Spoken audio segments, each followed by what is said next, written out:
I will be giving an outline for the following question. With regard to two works that you have studied, explain how the settings both influence the characters and reflect the author's own context. The two texts I'll be explaining is The Doll's House by Henrik Ibsen and Lion and the Jewel by Will Soyinka. In A Doll's House, the characters represent the Norwegian society in the late 1800s, where the play was set in, and reflect the society in which Ibsen lived in. An example of a character in A Doll's House that is heavily influenced by society is Torvald Helmer. In contrast, in The Lion and the Jewel, the characters represent the Yoruba traditions and African society from where Will Soyinka was from. An example of the character in Lion and the Jewel that displays these traditions is City. Key points about the setting in A Doll's House. The play is set in Norway during the Victorian era, which was around early 1900s. It was heavily influenced by the Victorian era. An example of this is the gender roles in its society. The gender roles are very confining. Needless to say, the pressure of the strict Victorian values is a spark that ignites the play's central conflict. The Doll's House was set in a society where gender roles heavily favored the men. Society was patriarchal, and this meant that women had less power in comparison to men, as the society was male-dominant. Women were even considered careless and incapable during this time period. Ibsen wrote this play in a time where women, to a certain extent, were enslaved in gender roles, as there were restrictions enforced upon them by males. Additionally, men even had the control over the kids. Ibsen uses the character of Torvald Helmer to show how the setting of when the play was written influenced the character. Ibsen uses Torvald to show how the context the play was written in influenced the characters. He portrays the majority of males in Norwegian society during that time period. The quote, "I shall not allow you to bring up the children. I dare not trust them to you." This shows how Torvald is stripping his wife Nora of the most cherished female role, which shows how men had control over their wives. Another example is no man would sacrifice his honor for the one he loves. This translates to how men in Norwegian society thought of women as irrelevant and valued their own honor over the love of their wife.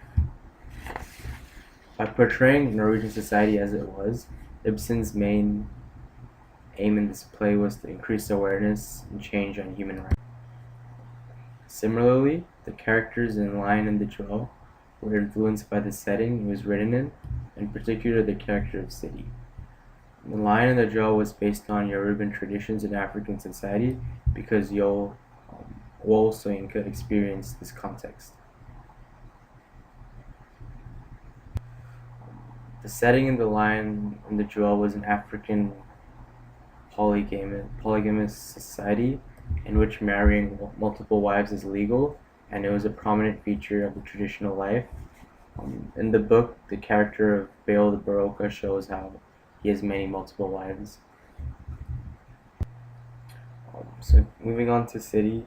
City is displayed as a traditional African girl from Nigeria, as shown in the quote, "I shall marry you today, next week, or any day you name, but my bride price must first be paid." She says this to Lekunle.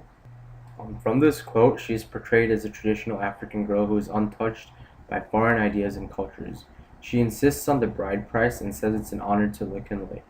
According to the customs of Africa, marrying a girl without paying the bride price is a disgrace to the bride. Moreover, through City, Soyinka displays the culture of the traditionally based Rigid society. This is shown when City chooses to marry Baroka over Lekunle because of her loss of virginity to the Bale. Additionally, this signifies the importance of chastity at the time the play was set in as well. In conclusion, both these plays are heavily affected by the setting they are portrayed in, as the characters are influenced by the way society functioned.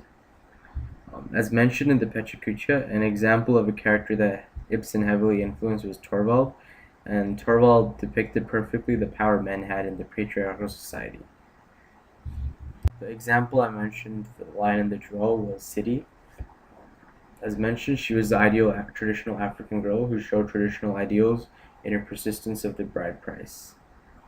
Overall, both the authors incorporated the context of the society they lived in to make their play as realistic as possible and to depict their messages.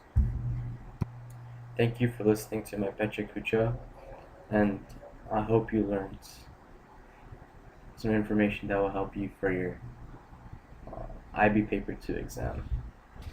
Thank you.